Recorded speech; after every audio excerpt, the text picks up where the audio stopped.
And now, the Lowe Post. Welcome to the Lowe Post podcast, where it is finally time to wrap up the least popular gimmick of podcasting in 2020. So, where the hell were we? And we're going to go rapid fire through our version of the Delete 8, the 8 teams we have not yet done on this podcast.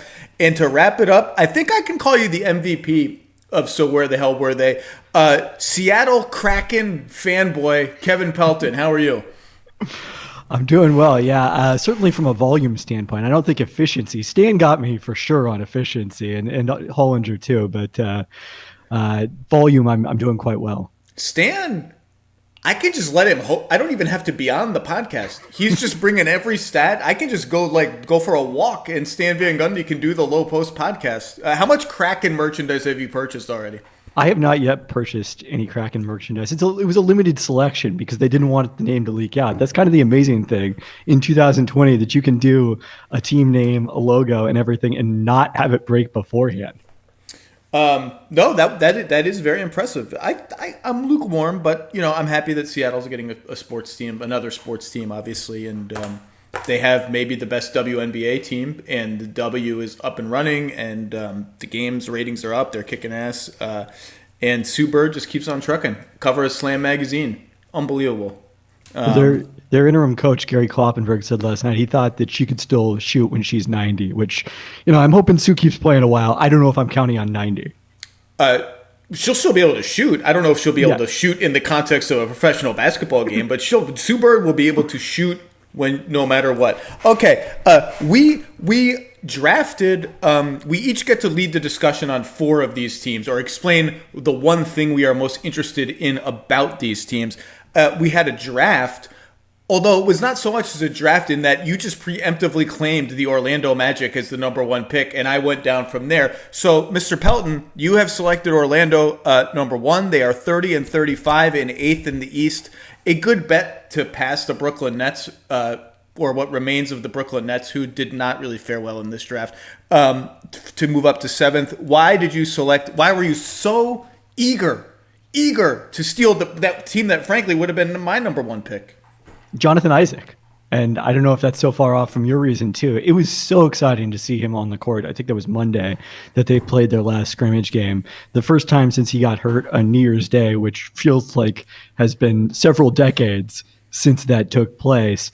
And he was such an exciting player to watch the first couple months of the season. Defensively, the growth that he made at that end of the court, in some respects physically, he was always very tall when he came to the league, but somehow he looks even taller and more monstrous now, despite being skinny, and was just swallowing people up defensively. I think you wrote the other day that he would have been in line for all defensive consideration had he stayed healthy. No question. I felt the same way. One thing I looked up here, according to the rim protection data on NBA Advanced Stats, he had the 15th lowest opponent field goal percentage inside 5 feet as a primary defender at 51.4%. And that may not sound that amazing, but everyone ahead of him, except for Giannis, who leads the league, which is why he was. Giannis is when they have that, when they show that stat for Giannis, it should just be like a laughing icon. It's so much ridiculous. It's so ridiculously lower than everybody else. Yeah. Or maybe a Mutombo finger wag gif, maybe. Yeah, they should just not even show the number. It's just really low. But everyone else in that group that's ahead of him, besides Giannis, is primarily a center. So for Isaac to be supplying that kind of rim protection as a power forward is an incredible thing. And I think, we'll see how much he actually plays in this format, but it gives the Magic a chance to be a better team, I think, than they've been over the course of the season.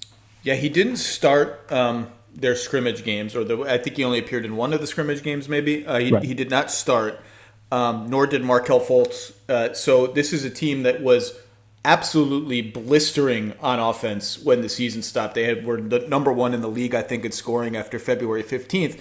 If you look at their schedule, that feat becomes a little bit less impressive. There are not many elite defensive teams on that stretch of the schedule, but still, it mirrored their development last season when they kind of surged toward the end. But they enter with like 2 starting lineup spots kind of in question. So James Ennis had been starting toward the end. That would presumably be Jonathan Isaac's spot next to Aaron Gordon. We don't know what's going to happen there. I suspect Ennis will open as the starter. Markelle Fultz started essentially all year, and DJ Augustine as their backup was part of these lineups with him and Michael Carter-Williams and Terrence Ross that were just blowing the doors off of teams toward the end of the season. That maybe gets broken up if Augustine continues to start. Fultz was late to come to the bubble and is sort of ramping up. Then you have Fultz and Michael Carter-Williams together, which seems like maybe too little shooting for like the NBA of 2010, let alone 2020. So they enter with a lot of interesting questions, right? I mean, for a team that was sort of surging toward the end, they have a lot of sort of mini question marks, I guess. Yeah, and I think the Fultz versus Augustine question is probably the most animating one because it's to some extent, what are we as a franchise? What are our goals right now? What are we trying to do? Because DJ Augustine, if you're trying to win a basketball game in July 2020, is almost certainly your better option.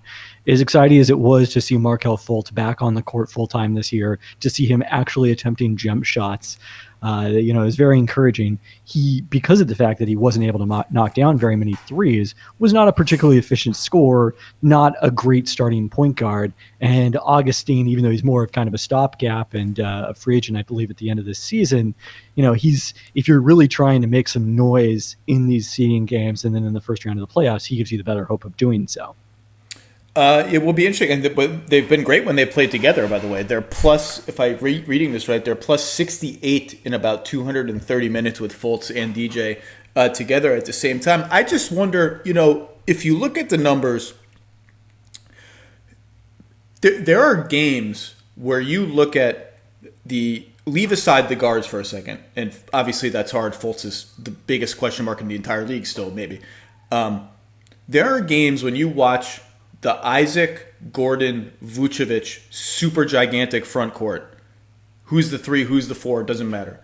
And it makes sense because Vucevic is a really good shooter for a center, and so you kind of invert the positional jobs and all of that. Gordon and eventually Isaac are kind of multi-skilled offensive players. Isaac, I think, has ambitions of working off the dribble a little bit here and there and can do it. And you see glimpses of it working. The numbers over 2 seasons are up and down and probably net out as about even over the last 2 seasons. So I ask you, KP, that's obviously a huge question for their future, right? Like, is Aaron Gordon and Jonathan Isaac and a center of any kind going to work for us? When you watch those 3 play together, what do you watch for, and what are your thoughts on the viability of it going forward? I guess it's, can you get enough shooting from those 3 guys? And in particular, I think Gordon is the swing guy there. Like, I'm not counting on Isaac to be a plus shooter. He probably doesn't need to be given everything he's doing defensively. But, Gordon, you mentioned Isaac having aspirations of doing things off the dribble. That's always been what Gordon has wanted to do. He sold himself I think there was Paul George comparisons, sold himself from the start as a small forward, someone who would play with the ball in his hands, and that has just not been his game. I think something, we've discussed in the Lowe Post before has been a long-time theme of yours, because it's been such a fascinating thing that he's got this potential to be a really nice complementary role player if he would just embrace that he should be a role man in the pick and roll, play defense, and not worry about trying to create his own shot. Yeah, I'm obsessed with a lot of things about the Orlando Magic. It's a little strange, to be honest. I love watching the Orlando Magic. I love thinking about them. Kevin Clark of The Ringer and I have discussed this quite a bit offline, my Magic obsession. Fultz just dialed it up to like 11 because how can you not be obsessed with Markelle Fultz? But a lot of it comes down to I just think Aaron Gordon has the potential to be an important part of a championship caliber team. I think Aaron Gordon on the right roster can be on the floor in Game 7 of the NBA Finals someday. And I just haven't seen that kind of player consistently. You see it here and there, but the bottom line is for this season, they play Brooklyn right out of the gate in Orlando. They're the home team. They should get all the home games. And it would be shocking to me, and I assume to you, if they did not pass Brooklyn and move up to 7th. I mean, I'm fascinated because, I keep running these simulations of the seeding games in the playoffs, and even though Orlando has the much better rating, just because of the randomness factor and the fact that they're a half game back in the standings, they don't pass Brooklyn nearly as often as you would think they would do. I think the last run I did, it ended up like 53-47. I read your column today too with all the simulations, and I guess I was focused so much on Memphis and the 8th seed in the West that I guess here I am hours later, I forgot. It just didn't register with you because of the fact that it seemed so unthinkable. So that may be one where just the numbers can't capture quite how limited this Brooklyn roster is, to say the least. Okay, let's go on to my number 2 draft pick. I was given the second pick in the draft once you hogged the first pick at like some sort of dictator and took the Orlando Magic from me. And then you had the nerve to mock my choice for the second pick as being overdrafted, and that is the San Antonio Spurs, who enter at, let me see here, 27 and 36, and that little 27 is a big deal because the two teams above them are 28 and 36. That's New Orleans and Sacramento. So the Spurs are at a disadvantage. I saw they made the playoffs in, I think, fewer than 10% of your simulations. So I don't exactly have high expectations for the Spurs. Why I'm excited for the Spurs is because the void left by LaMarcus Aldridge and Trey Lyles, their starting front court for most of the season, is going to open minutes for Jakob Poeltl, who has been spectacular off the bench and had he played more minutes would have been a viable Six-Man of the Year candidate. And they have been starting, not only are we seeing the much coveted white whale of the NBA, the DeJounte Murray, Derek White minutes, they're starting together, and they're starting with Lonnie Walker, who is an absolute speed demon in transition. And I have to say, he didn't get to play much. He didn't get to play much, but I liked Keldon Johnson. I like his physicality. I like his ability to switch and move around positions. I'm excited to see all of these guys because, they're all kind of wingy whatever you call Murray. He's a giant point guard. He has the body of a wing. They're all wingy, and the Spurs are in this weird spot now where they have sustained kind of they're a mediocre team. They lost Kawhi and they're mediocre. And you look at their roster and you look at the giant questions they have at power forward and center going forward. Poeltl's a free agent, and you sort of start to ask, like, how are they? So they're mediocre. They've hit mediocrity.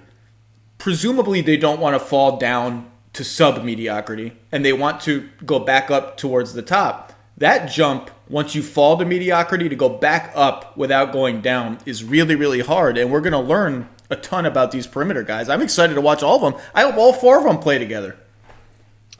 All right, this is fair. You've made a strong case for taking number 2.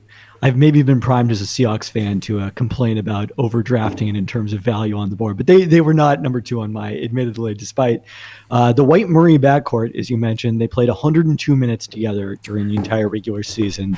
They played almost more than a third of that total. I guess precisely a third of that total. I can do this math off the top of my head. In these scrimmages, they played 34 minutes together in the last 3 games. So clearly we're going to get a lot better sense of whether those two guys can play together. And it's kind of the same thing as we were just talking about with Augustine and Fultz. Like, if you were the San Antonio Spurs trying to win basketball games during the 2019-20 season, the best thing you could do is make sure there was a shooter, either Bryn Forbes or Patty Mills, on the court with DeJounte Murray and Derek White at all times to make sure that you cover up a little bit for their weaknesses and, don't emphasize those weaknesses by putting them together. But eventually those guys are going to be your backcourt of the future, you think, or play large roles in it. Maybe it's one of them and Lonnie Walker, depending on what happens with Keldon Johnson and some other things. But you got to see whether they can play together at some point. And it does seem like the Aldridge injury and the fact that there's such long shots to make the playoffs has kind of forced the Spurs to accept a reality about themselves that it seemed like they were unwilling to accept before. Yeah, let's go crazy. Like, let's play fast. Let's let all these guys, like Keldon Johnson and Lonnie Walker in particular, are flying up and down the floor. Derek White is an active, fast player himself. DeJounte Murray is like all over the place. He's like a phantom apparating from one spot 15 feet away to another spot. Let's go nuts and play them all together. I mean, look, DeJounte Murray this year, 34 of 90 from 3, 38%. He had made 18 threes combined in his entire career. Lonnie Walker was around league average and had some big scoring games before cooling off a little bit. Keldon Johnson, we'll see. We haven't mentioned, obviously, DeRozan is going to start in one of those spots. And, DeMar DeRozan is like a metronome. He does what he does. Rudy Gay will come off the bench. But I'm just excited to see all these young guys because, the question you hear about the Spurs is, well, they have some interesting young guys. Are any of them even close to the best player on a great team? I think right now the answer is probably no. That doesn't mean the Spurs don't have anything. They have a bunch of interesting guys at positions where you need interesting guys. Their franchise pivot over the next 2 or 3 years, in whatever direction it ends up being, is one of the biggest storylines in the league. And I mean pivot from, what does Popovich do? How do they fill the front court? All of this. And this is, I think they're going to be fun to watch in the bubble. The other interesting thing they did during the scrimmages, and we'll see to what extent this continues during the seeding games, is Pop kind of taking a hands-off role and letting his assistants take over, something he occasionally accomplishes by getting kicked out of games during the regular season. But it was more of a real opportunity to coach the team for Tim Duncan. And Pop has to have a bubble ejection, and he has to have a bubble like the instant like cranky third quarter substitution where the starters come out flat and he just calls timeout and pulls everybody 45 seconds in. We need one of those in the bubble too. The broadcasters mentioned it yesterday. He's, there's a few coaches that are wearing masks on the sidelines, even though they're not required to do so. He's been the only one that's been wearing like the full on like N95, K95, I don't know specifically what kind, but one of those style of masks. But it finally came off yesterday because he got upset about a call. So that's what it's going to require for Pop, I think. And they were, look, there's just no point in recounting this. They were slumping towards the end of the season. Their defense had fallen apart. But again, like two of their starting power forward and center are not going to be there. I don't think they're going to make it. Your simulations would suggest that they're not going to make it. I'm excited to watch them play, and that is why I drafted him. Yeah, and for people who haven't watched Jakob Poeltl, I don't know where he ranks on those rim protection numbers you were mentioning before, but it's pretty high. And he's a good player. He's a restricted free agent, and he's going to draw interest. Teams noticed and teams watched. So that's it for the Spurs. I don't want to spend any more time on them. With the number 3 pick in the delete 8, whatever you want to call these teams, the last 8 draft, you selected, and I would criticize you for this, Kevin Pelton. I think this is an obvious choice. I might have selected them last only because the analysis of them is too obvious. You selected the Portland Trailblazers. Well, sometimes the obvious thing is the obvious thing for a reason, I guess is what I would say in defense of my pick here, which is, not only is Portland the team with the most legitimate aspirations, I think, of the teams in this group that aren't, either guaranteed or very likely to have a playoff spot in terms of the bottom 2 teams in the East. But they've got an interesting lineup thing going on in their own right in terms of both Yusuf Nurkic, who hadn't played at all this season, and Zach Collins, who played the first 3 games, I believe, before shoulder surgery, both back in the lineup. Probably going to start together, but we did see in one of the scrimmage games they started Yusuf Nurkic and Hassan Whiteside together. Yeah, it's been funny to watch coaches do this. Like Quinn Snyder broke out the Tony Bradley, Rudy Gobert duo in one of their scrimmages games. They're like, all right, we're really getting nuts here. But yes, to your point, the team that was probably most decimated by injuries in the entire league now has mostly, other than Rodney Hood, it's what was intended to be its healthy roster. And they're 29-37. They've played 2 more games, as has been well documented, than New Orleans and Sacramento, and they have a 1,000th of a percentage point edge, so that if all those teams tie behind Memphis, they win the tiebreaker by virtue of this quirk. However, their schedule is markedly more difficult, particularly than the Pelicans. But they're just the reason I wasn't going to pick them is they're just a whole new team. The Blazers are now a whole whatever the Blazers were is no longer relevant. Yeah, in terms of where were we, that's definitely the case. I think this is more about where will we be in terms of, even if this run at 8th falls short for the Blazers, we get a better sense of where they stand heading into next season when, I think the expectations are going to be pretty high. This is a team that came into the year talking about going back to the Western Conference Finals, being better than last year's team. It was a pretty immense disappointment for them to end up where they did. And, the injuries were a huge factor, but they weren't the only factor. This roster was not as good as as deep as it was advertised by the front office as being coming into the season. And, we'll get a better sense of where they are, because one of the key decisions they have to make is on Trevor Ariza, who is not here, and they're going to try to replace him with some combination of Melo playing small forward and then Gary Trent Jr. playing alongside the Lillard-McCollum backcourt. which is, Gary Trent's had a very nice breakthrough second season. I'm so glad you mentioned Gary Trent. He just, I mean, no one is going to be interested in what Gary Trent did this season. Nobody other than like crazy diehard fans noticed. But like, if you're going to survive the NBA season and survive all these injuries, every team needs a Gary Trent to be called on from the deep bench. And you know what? Like, that dude can do some things. Like, he can kind of create his own shot a little bit. He can post up little guys. He's solid on defense. And like, is he going to start at 3 for them? I can't. I mean, Carmelo Anthony is not going to be able to guard opposing wings in 2020. I mean, I don't know what you do, but Gary Trent's good. I mean, he's a decent role player.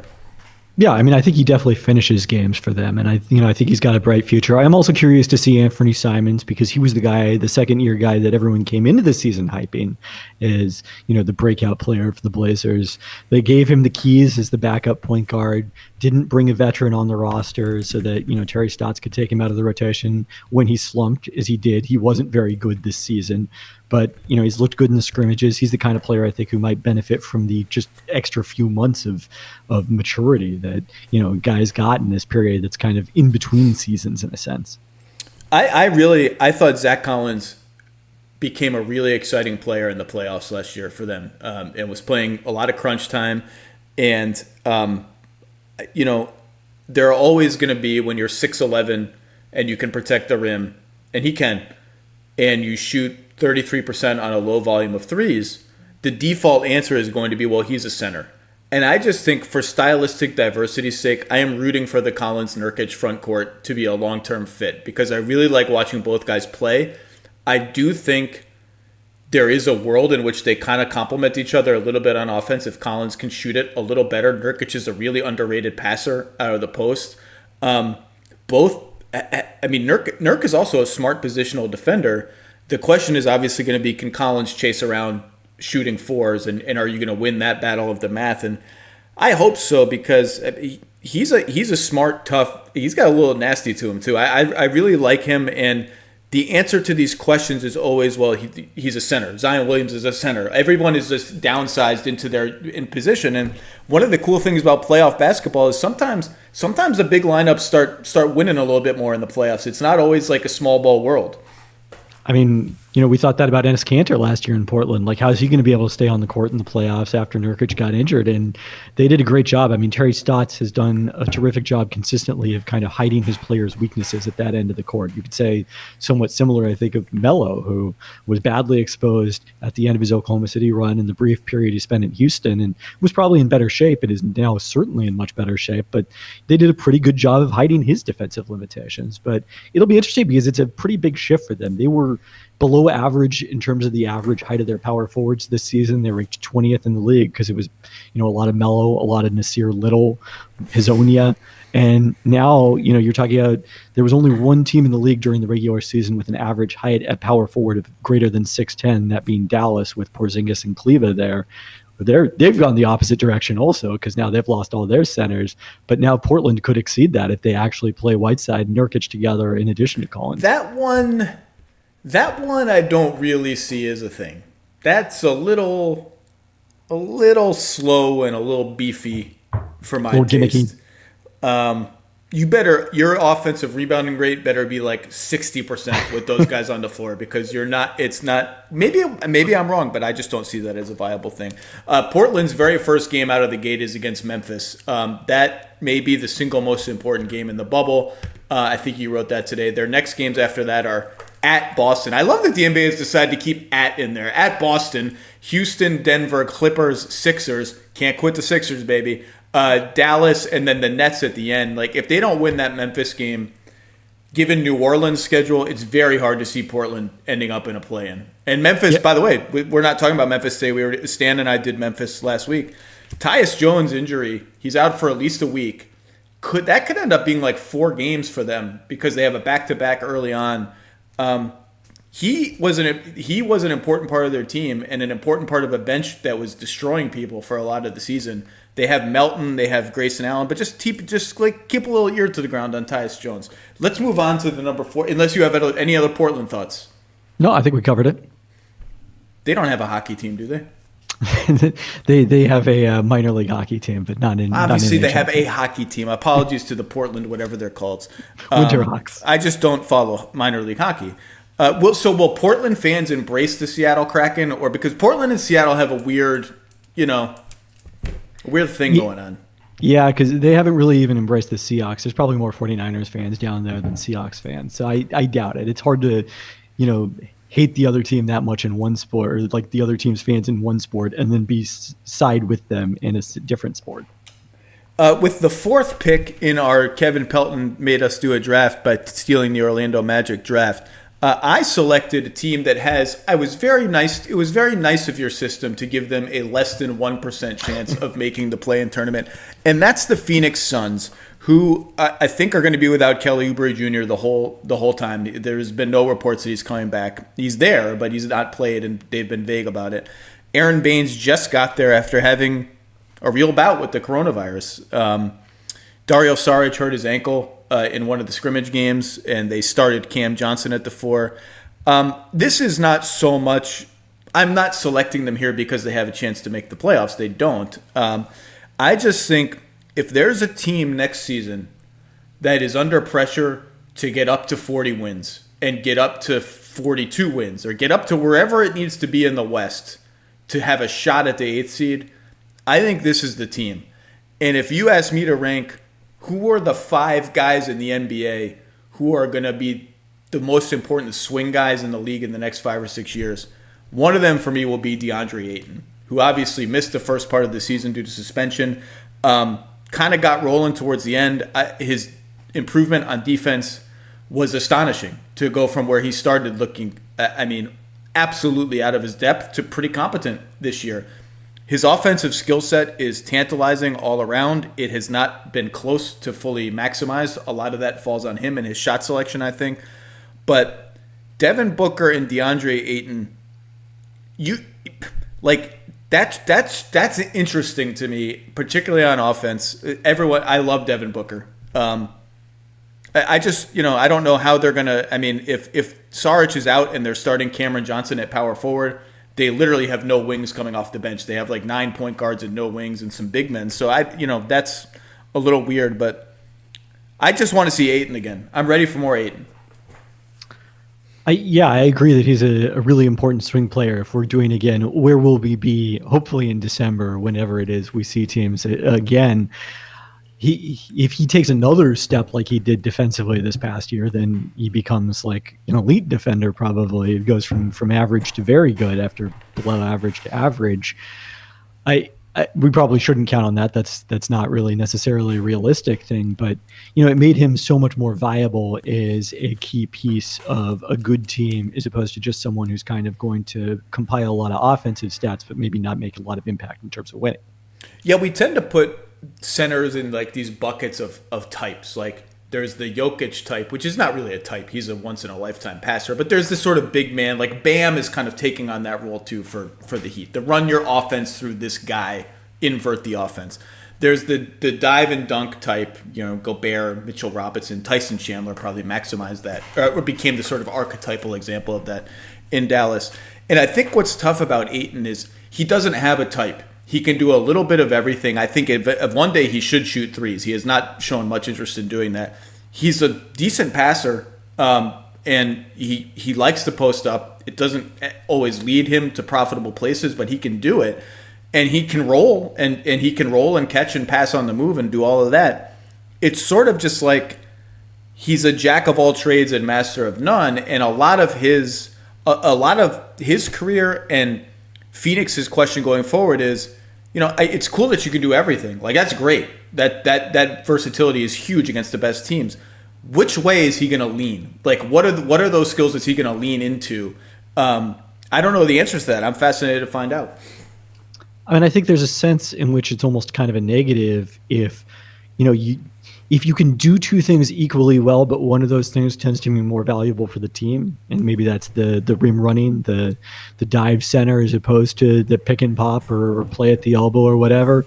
And if that, detracts from him being able to play that role, everything else he can do, then maybe to that sense, even though obviously in a vacuum, you'd rather have the more versatile player than the more one-dimensional one, maybe that becomes something of a negative. Now, I think the other question is how much is that a product of the roster around him? Because, Ricky Rubio did develop that kind of chemistry with Rudy Gobert, but if you're choosing the number one pick and roll point guard you want in the league, he's probably not at the top of that list. And I think it's interesting, Monty Williams talked during the layoff about wanting Devin Booker to have the ball more in his hands even next year than he did this year. That's what the Suns fans call it, point book.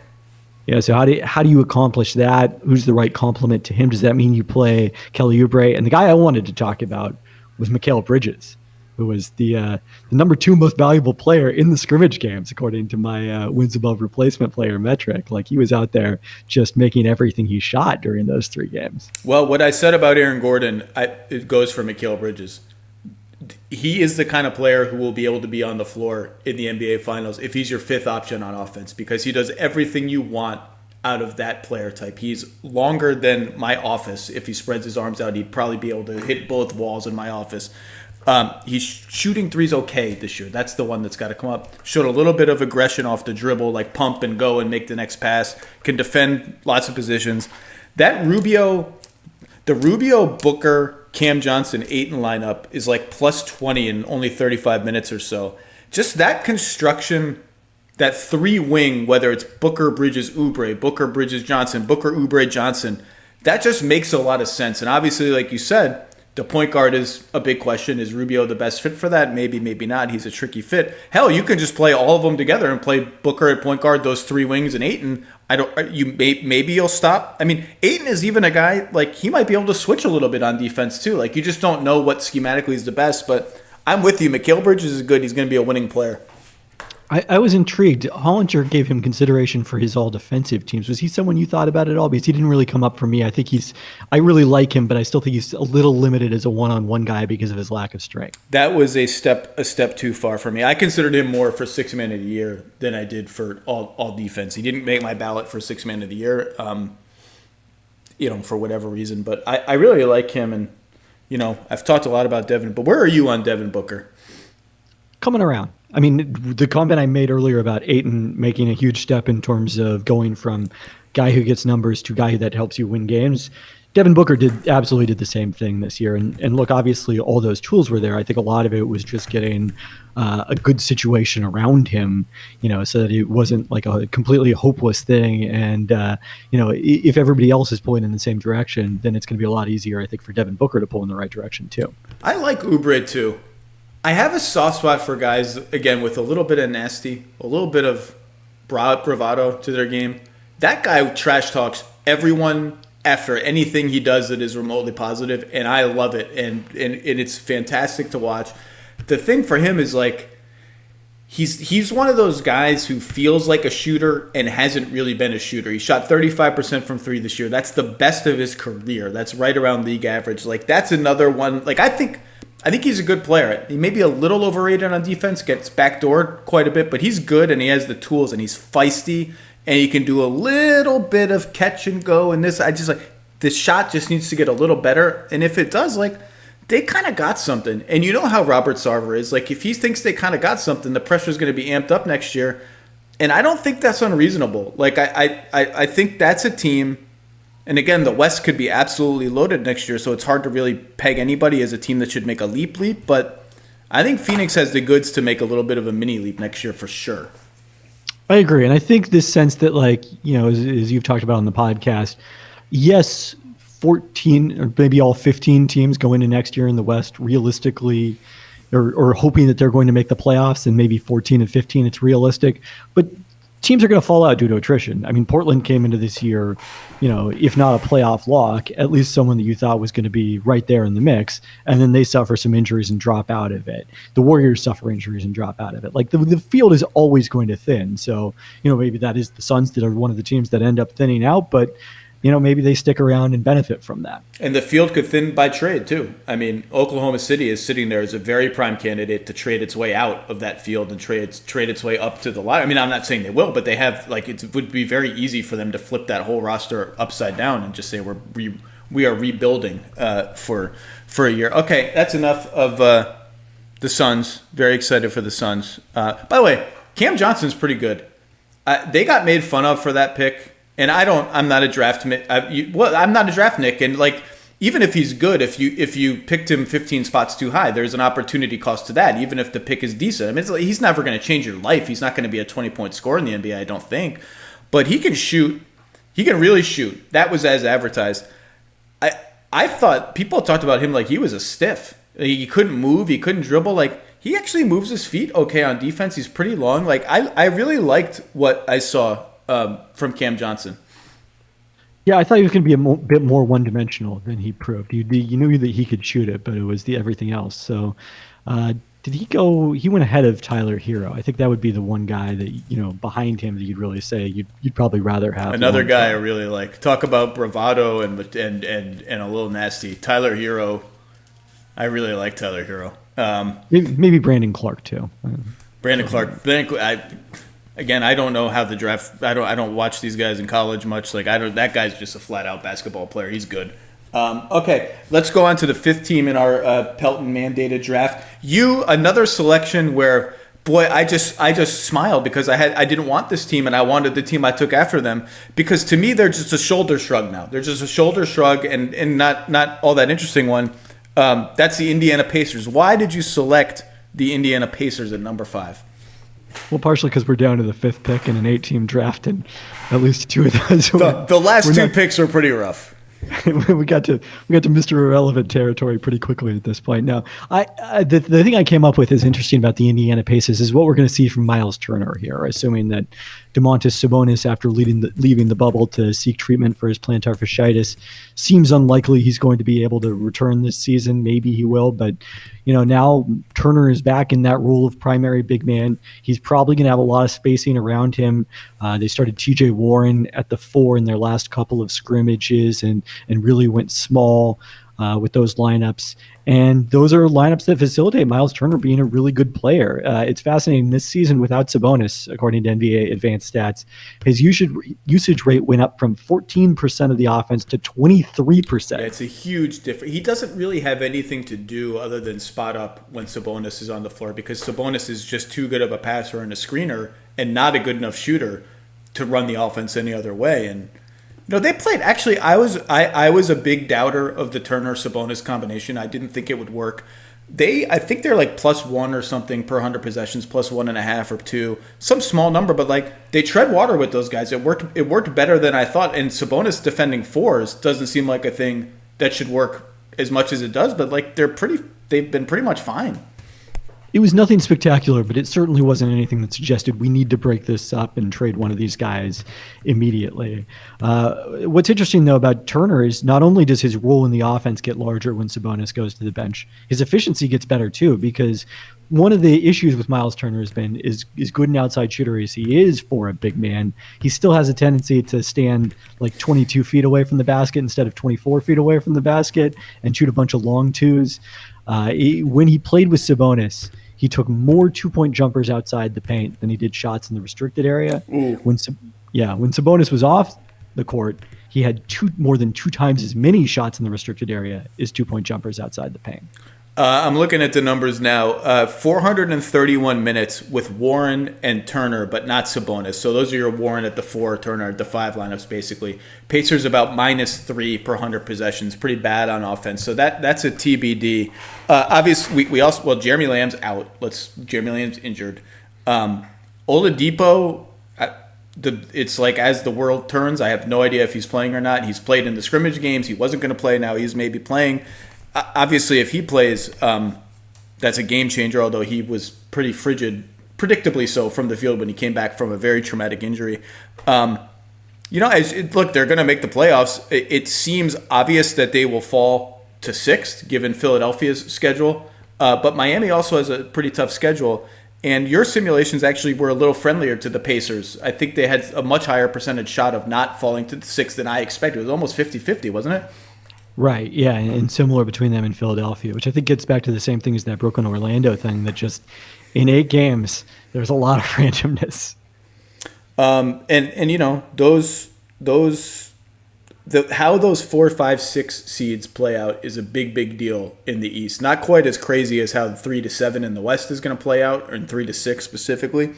But you want to get into that 4 or 5 series. We've talked about that, even though it puts you in the Bucks bracket. Hollinger, I thought, made a great point today about, are the Bucks going to be rusty in that second round because they don't have anything to play for now. They're going to just absolutely destroy whoever gets the 8th seed in the first round. And then they're going to be faced with Philly, Miami would be my 2 bets in that order probably. Like, that's a real team with real matchup advantages is too strong a word, but some tools in the Giannis toolbox that a lot of teams do not have.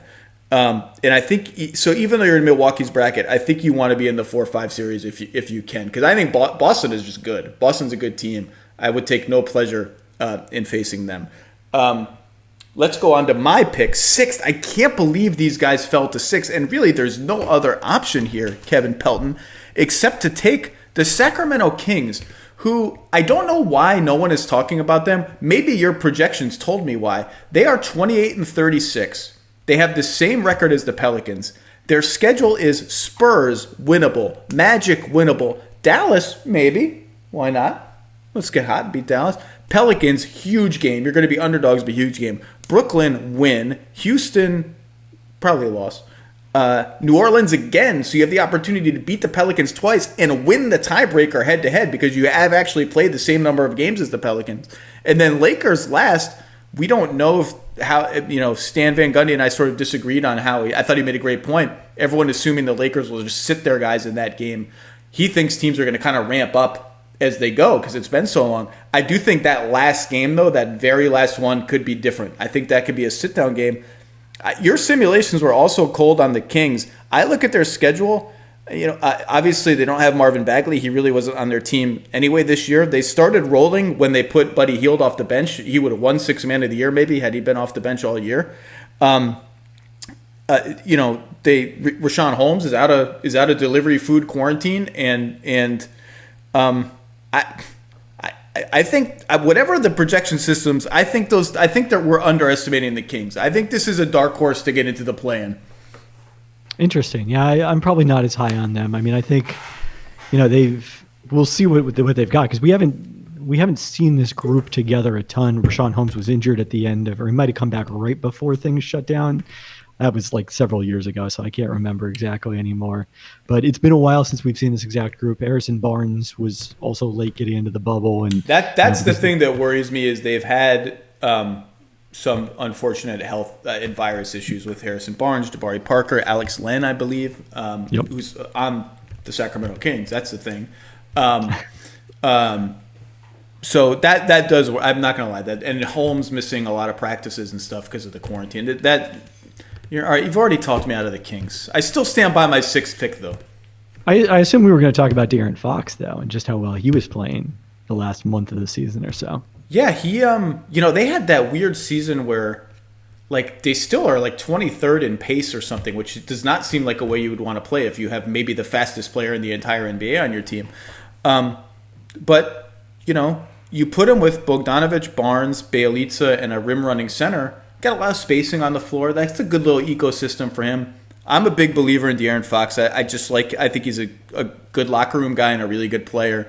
That starting lineup, by the way, the one I just named, has played 6 minutes the entire year. And if you just isolate the Fox, Bogdanovic, Barnes, Bjelica, those 4, the Kings are minus 17 in like 300-something minutes. But then you look a little deeper. Those 4 with Harry Giles III at center are minus 56 in like 140-something minutes. So that means the other lineups with other centers with those 4 are doing quite well. So Holmes is a big reason for hope. And Bjelica at center was a massively successful formation for them. I think we'll see that again. I just think this team, like Kent Bazemore kicked ass for the Kings, like out of nowhere. Kent Bazemore started like posting up dudes and getting to the line. It was a really good bench player. I don't know. Maybe I am getting sucked in a little bit. But I'm telling you right now, we'll know after the first 2 games. If they go 0-2 against the Spurs and the Magic, obviously they're done. They probably need to win both of them. If they're 2-0 after those 2 games, I'm getting hyped up for the Pelicans-Kings showdown in Game 4. I would say I might have been more excited about the Kings if Marvin Bagley had been playing. Like, he's had just such a lost season, and to suffer another foot injury in the practices leading up to this restart was such a bummer, and kind of typical of the way this Kings season has gone, really. But I also think, like, if you want to win right now, it's probably better that Marvin Bagley is not playing. As great of a scorer as he is, and Marvin Bagley as a face-up 5 is going to pour points onto the scoreboard.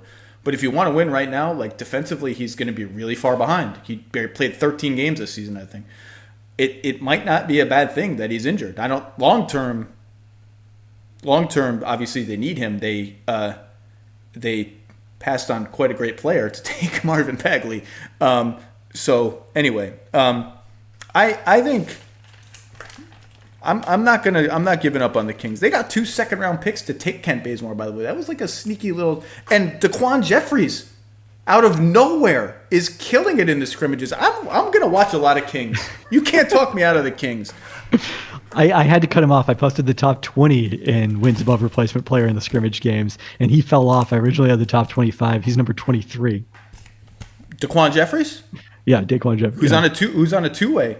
A two-way contract, I believe. I don't know. They win those first 2 games, Kings Mania, and this is the longest. What is their playoff drought out now? 14 years? It's the longest in the league. Once Minnesota got in, that was the longest. It's been a long time. I think it's the second longest in pro sports after the Mariners, right? I can't believe them. How has that happened? The Mariners were like kind of a juggernaut for a while, and now they just...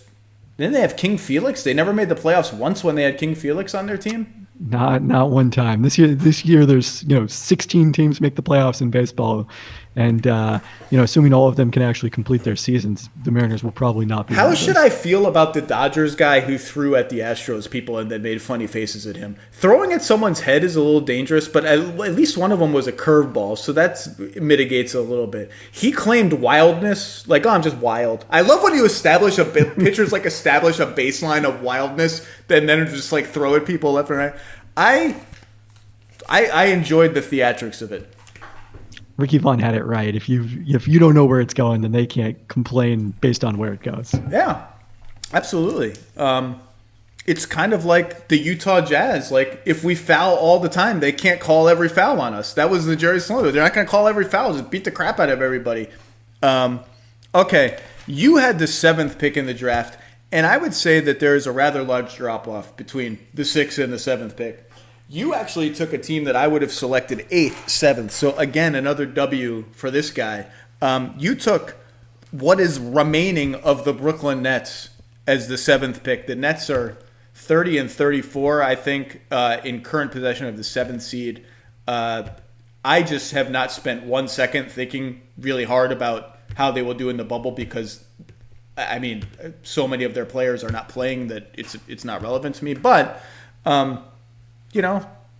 as someone I'm rooting for a play-in tournament. We invited the Wizards. Let's have a play-in tournament. So we got to talk about these teams. So why in the hell did you pick the Nets? Chris Chiozza? Chris Chiozza just lights your world on fire. You can't resist. Rodions Kurucs? Musa? My guy Musa? Musa, the most irrationally confident player in the entire... Musa does stuff like even as he's trying it, you're like, dude, that is not going to work out. You're not going to pump and drive by 3 guys with a Euro step and dunk. Like, it's not going to happen. He's a little more limited in what he's trying to do that's audacious, but Nickeil Alexander-Walker's shot selection may be up there in that rankings of audacity. I still think the Nets are a better team than the Washington Wizards as presently constructed, even though they're missing like half the minutes that they played this season. They have, like, Karis LeVert's good, Joe Harris is good, and Jared Allen's good. So you're starting from a foundation of, like, those guys are, like, legitimate starting caliber players in the NBA. Yeah, LeVert's going to be an interesting one. He's got a lot of admirers around the league. I've not been one of them, and I particularly don't think he's ideally suited for the role that they're going to ask him to play when they have Kevin Durant and Kyrie Irving next year, where, he's almost exclusively probably going to be off the ball. Maybe he gets to, like, initiate a little more with the second unit if one of those guys, at least, or both of them, is on the bench. And obviously you can't count on them probably playing all whatever number of games it is we play next year. But this is the role probably that he's best suited for playing. Is like, we don't have a lot of other talent. You go out there and get buckets, and maybe it's not going to be inefficient, but it's going to be more efficient than whatever else we're going to try. Garrett Temple's also a solid NBA role player. I got to give him that. I like Chris Choza, actually. He's kind of feisty. He's one of those feisty point guards. I don't mind him. Tyler Johnson is on the team. Timothy Luwawu-Cabarrot started games at power forward. I thought he actually had a kind of a sneaky – I haven't looked up his three-point shooting in a while, but he was stroking it with much more confidence than he ever has. And I think he was around league average. Yeah, 36%. Like, if TLC can shoot 36% on a high volume of threes, he's going to stick in the NBA as a useful bench guy. But maybe not as a starting power forward. And unfortunately, during the scrimmages, he went 2 of 16 from 3. Look, I'm trying. Can I ask a mean-spirited question? Absolutely. When is the last time a team as bad as either this version of the Nets or this version of the Wizards made the playoffs?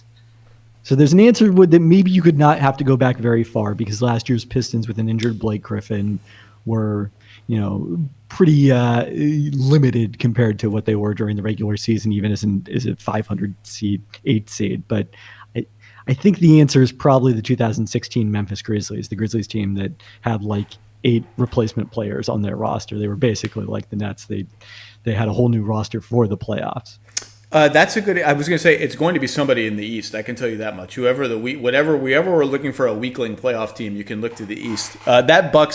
The Bucks Pistons was not a fair fight in the first round. That was the Luke Kennard series. Talk about a lost season. Luke Kennard looked like a really good player. I actually like Luke Kennard. I think he's got good feel. He can clearly shoot it. The Pistons drilled into him. Will you shoot when you're open? Like, enough with this, second guessing or slow release. So you got to speed it up. You got to shoot. You got to shoot off the dribble. It appeared to work. Then he got hurt and he never came back. And then he was like on the trade block reportedly at the trade deadline, which was an interesting one. By the way, this is not about the Nets. I'm going to use the Nets section to talk about another team for a second. I'm going to be in trouble in Croatia because in the Spurs section, I forgot to mention Luka Samanic, who has been playing in the scrimmage games, and with a gaping wide hole at power forward, he might actually play. He could, yeah. I think that we might see some audacity from him as well, if Summer League is a he is. He's not shy. He's not shy. I think he thinks. If I'm on the court, I'm on the court to score. What have we missed about the Nets? Tyler Johnson's fro. Whatever that is he's got going on hair-wise. That's been a fascinating thing, is the guys who didn't cut their hair during the entire stay-at-home period. There's some guys who look totally different, unrecognizable. Can I just say, I went 4 months without a haircut. I got my haircut right before the NBA shut down, maybe 4 days before. A bad mistake. Then I went 4 months without getting a haircut. Also, and then it was when I finally got a haircut, which I did at my house. It was such a relief that I couldn't believe. The relief was amazing. Anyway, back to the Nets. Have we forgotten? Just keep selling me. Is there anything else to sell me on? We don't even get Kenny Atkinson holding the no fouls sign on the sidelines anymore. We haven't talked about Jamal Crawford. Or no threes. It was no threes, not no fouls. Oh, Jamal Crawford! Oh my God, there it is. Yeah, he did not see any action in the scrimmage game, somewhat surprisingly. I guess I don't know if he's still working his way into shape or whether they're not actually planning to play him or what the idea is there exactly. But he is on this roster. I hope he plays. Jamal Crawford is beloved. There's a reason he's beloved. I love watching him play. So I don't know. I just can't get fired up about the Nets. They're just so few of their actual players, but some of the players they have are good. Let's talk about my 8th pick. I was very excited to get this pick. The Washington Wizards, I picked last, only because they were left to me, and I had the 8th pick. I would have taken them 7th. They are 24-40, 5 games out in the loss column of the Orlando Magic, 6 full games behind the Nets. They have to get within 4 games of the Nets to force a play-in tournament, which means they have to pick up 2 games. Their first 2 games of the bubble are Phoenix and Brooklyn. They go 2-0. We got a shot for a made-for-TV event like the NBA and professional sports worldwide has never seen before. A Wizards-Nets play-in tournament for the 8th seed in the East. I would be very excited for that, and we should all be rooting for it because let's just have fun. Let's go to the bubble. Like coaches wearing polo shirts and khakis. Let's go crazy. Like let's break all the rules. I picked the Wizards for 2 reasons. I would have picked the Wizards 7 for 2 reasons. Number one, Troy Brown Jr. I'm a believer. I've always been a believer. I'm a believer in him as a good complementary player someday. He was buried for a lot of this season. Emerged from burial later in the season. There is no place to bury him now. He is going to start, and he's going to get to do stuff with the ball if the scrimmages are any indication. I just think he has a nice feel for the game. Every time I watch the Wizards and Troy Brown plays for 5 consecutive minutes, he does one thing, and this doesn't sound like a lot, but he does like 1 or 2 things where like, ooh, that's smart. That guy's smart. That was a well-timed cut. That pass was just like a little earlier or a little whatever, later even sometimes, than most players would have thrown. He's just a smart player, and I like watching him play. I also think for all the hits their roster has taken, Bradley Beal's not going, Bertans is not going, John Wall's injured or healthy but not playing, has missed the whole season with an injury. They're going to compete. They're going to play hard. They have some feisty guys on their team, Shabazz Napier, Rui Hachimura, Thomas Bryant, and Mo Wagner is like a legitimate, like, you can get 48 decent center minutes out of that. Mo Wagner sneakily had like a really nice season for them off the bench. He fouls the hell out of everything in sight, but he's a good player. I think they're going to be... Did you ever give him as the answer to the trivia question you posted on Twitter yesterday? No, enough people figured it out that all you had to do was read the comments. Yeah, he drew 26 charges in 707 minutes. The league leaders in charges were Kyle Lowry and Montrezl Harrell with 30 in like 3 times the number. But Mo Wagner just... He's drawing charges at the grocery store, I assume. He's getting in the way of people's carts getting knocked over and screaming. He's very loud, too. I liked watching him play. I think they're going to be competitive and feisty. Now, if they don't win those first 2 games, it's curtains for them because they're next to Pacers, Sixers, Pelicans, Thunder, Bucks, Celtics. So that's my Wizards sell, Kevin Pelton. I would feel a lot more excited about the Wizards if they had either Garrison Matthews or my guy Gary Payton II on the roster. But Matthews, by all accounts, still I don't think he is in Orlando yet. He didn't travel with the team, and GP2 presumably was the player that got replaced when they signed. I don't even remember who they signed. They signed someone as a replacement, and we didn't know who was his substitute, and we didn't know who it was for. Jared Udoff. So that's about where we are with the Wizards. Is they're replacing players, and we're not even sure. Why. You're right to bring up GP2. I even gave him a sentence in my all defense column yesterday because whether he can do anything else well enough to stick in the NBA is unclear.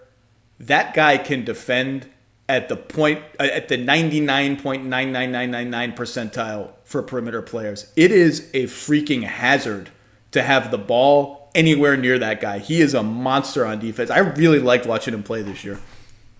One of the disappointments of my season is at the G League Showcase in Vegas back in December, I conducted interviews with Kobe Carl and Gary Payton II about the fact that Carl was coaching Payton in the G League with the South Bay Lakers. And then literally the next day, Gary Payton II got called up to the Wizards. So it's like, well, I don't have a story here if they're not actively, on the same roster together. So that was a disappointment. But it was awesome that he played so well when he did get called up. And I don't know who coined it, forgive me, I can't credit them, but the mitten, although it's soft and cushiony in a way that his game is not, the mitten as like a lesser version of a glove, but related, it's a really nice nickname. He probably hates it, but I like it. I think that probably goes all the way back. As long as I've known who Gary Payton II was as a basketball player, and I've known him with that nickname. I think they're going to be feisty. Obviously, Beal and Bertans have been their 2 best offensive players all season, and Bertans was just firing away. We get to see hopefully some more Jerome Robinson. Isak Bonga, like another guy, if he ever learns to shoot it, could be interesting. I think he actually shot corner threes okay this year.